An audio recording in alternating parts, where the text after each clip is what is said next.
और इसी खबर पर ज्यादा जानकारी के साथ मेरे सहयोगी पंकज राणा देहरादून से मौजूद हैं। पंकज, लगातार हम देख रहे हैं कि बीजेपी रणनीति तैयार कर रही है। कल एक महामंथन दिल्ली में भी हुआ, तमाम बड़े नेता पहुंचे हुए थे उत्तराखंड के।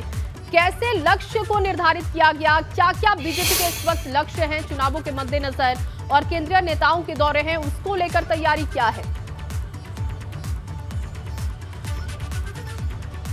बिल्कुल जय, देखिए अगर उत्तराखंड में चुनावों की बात करें तो अब पूरी तरह से चुनावी रणनीति बनानी शुरू कर दी है और खासकर इसमें बीजेपी काफ़ी आगे निकलती नजर आ रही है। हालांकि जो ये दिल्ली में बैठक हुई थी, ये देहरादून में कोर ग्रुप की बैठक होने वाली थी। जब अमित शाह शनिवार को उत्तराखंड दौरे पर आए थे, उस दौरान तमाम विषयों पर चर्चा की जानी थी, लेकिन किन्हीं कारणों से ये कार्यक्रम स्थगित कर दिया था और तमाम प्रदेश के नेताओं को दिल्ली बुलाया गया था। और दिल्ली में तकरीबन जिस तरह से 4-5 घंटे कल रात मंथन हुआ है, उसके बाद ये साफ तौर पर कहा जा सकता है कि बीजेपी अब चुनावी मूड में पूरी तरह से आई है। जो कार्यक्रम दिसंबर तक के पिछले दौरान तय किए गए थे, उनमें किस तरह की प्रगति रही है और आगामी चुनावों को लेकर किस तरह के कार्यक्रम आगे किए जाने हैं, इन तमाम चीज़ों पर मंथन किया जाना है। और बड़ी बात ये भी रही है कि आगामी दिनों में जो केंद्रीय नेता होंगे, चाहे प्रधानमंत्री नरेंद्र मोदी हो, गृह मंत्री अमित शाह हो, रक्षा मंत्री राजनाथ हो, या इसके अलावा जो भी स्टार प्रचारक भाजपा तय करेगी, उनके यहाँ उत्तराखंड में दौरे लगने हैं, किस नेता की कहाँ रैली की जानी है, जिससे जनता को अपने पक्ष में लुभाया जा सके, तमाम चीज़ों पर मंथन हुआ किया गया है। कहा जाए तो अगर उत्तराखंड में मात्र 2 से ढाई महीने का वक्त उत्तराखंड में बचा और सरकार के पास कामकाज के लिए भी 2 महीने का वक्त है, क्योंकि दिसंबर के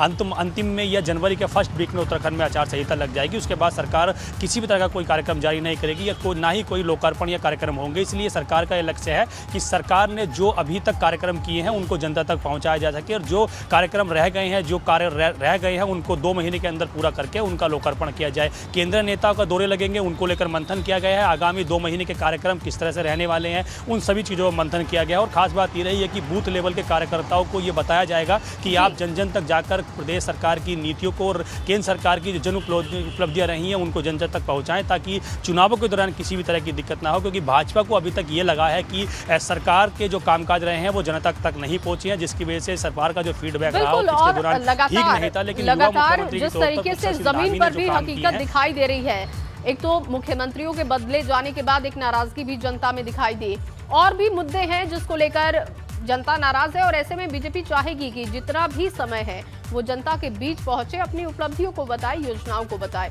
बहुत शुक्रिया पंकज आपका तमाम जानकारी के लिए। अगली बड़ी खबर देहरादून से है। पंजाब के मुख्यमंत्री चरणजीत सिंह चन्नी देहरादून पहुंचे। हरीश रावत के आवास पर चन्नी पहुंचे थे और चन्नी ने हरीश रावत से शिष्टाचार मुलाकात की है, दिवाली की शुभकामनाएं दी हैं। हरीश रावत के आवास पर पहुंचे थे पंजाब के मुख्यमंत्री। अजीत सिंह राठी इस वक्त फोन लाइन पर हमारे साथ मौजूद हैं। अजीत जी, वैसे तो शिष्टाचार मुलाकात इसे बताया जा रहा है, दिवाली की शुभकामनाएं भी चन्नी ने दी हैं, लेकिन क्या सियासत के हिसाब से देखें तो इसमें कोई और भी खबर छुपी है क्या? जी देखिए, चूंकि ये बहुत बड़ा एक पॉलिटिकल ड्रामा पिछले दिनों पंजाब में हुआ। जिस समय पंजाब में ये हाई वोल्टेज ड्रामा चल रहा था, उस समय हरीश रावत पंजाब के प्रभारी थे और चरणजीत सिंह चन्नी के लिए अपनी सहमति देने में और उनके लिए एक पैरोकारी करने में, उनको मुख्यमंत्री बनाने के लिए हरीश रावत का बड़ा रोल रहा है। अब चूंकि चरणजीत सिंह चन्नी मुख्यमंत्री बन गए और उनकी तमाम जो हर्डल्स थी वो खत्म हो गई हैं, आज वो अभी थोड़ी देर पहले ही हरीश रावत के आवास पर देहरादून राजपुर रोड पर पहुंचे और वो अभी उनसे मिल रहे हैं, उन्हीं के आवास पर हैं, उन्हीं के साथ बातचीत कर रहे हैं। ये उन्हें शिष्टाचार भेंट बताया गया है। दोनों ने एक दूसरे से दिवाली की शुभकामनाओं का आदान प्रदान भी किया। लेकिन चन्नी का यहाँ दिवाली की शुभकामनाएं देने, शिष्टाचार भेंट करने आना मात्र शिष्टाचार मुलाकात नहीं हो सकता, क्योंकि अभी चुनाव है। और हरीश रावत ने पहले भी कहा था कि उत्तराखंड में भी दलित समुदाय का मुख्यमंत्री हो तो मुझे कोई ऐतराज नहीं है। तो वो तो जो होगा बाद में होगा, लेकिन मुझे लगता है कि हरीश रावत चन्नी का उपयोग उधम सिंह नगर और जो तराई की बेल्ट है वहां पर और जो दलित बाहुल्य क्षेत्र हैं वहां पर करने के लिए हाईकमान से आग्रह कर चुके हैं। तो मुझे लगता है कि चन्नी अगले विधानसभा चुनाव में, उत्तर प्रदेश में तो वो कह ही चुके हैं, प्रियंका गांधी ने पिछले दिनों कहा कि उनकी भूमिका अहम रहेगी, लेकिन उत्तराखंड में भी चन्नी को घुमाया जाएगा और वो जो दलित और हो सकता है स्टार प्रचारक के रूप में बड़ी जिम्मेदारी उन्हें दी जाए। बहुत शुक्रिया आपका तमाम जानकारी के लिए। वहीं उत्तराखंड में चुनाव करीब है और इसीलिए मुख्यमंत्री के जनता के बीच दौरे भी बढ़ा दिए गए हैं। सीएम पुष्कर सिंह धामी रुद्रप्रयाग पहुंचे, जहां उन्होंने चोपता में आयोजित महोत्सव में शिरकत की। इस मौके पर सीएम ने कहा कि जखोली के दिग्धार में सैनिक स्कूल का काम जल्द शुरू होने जा रहा है।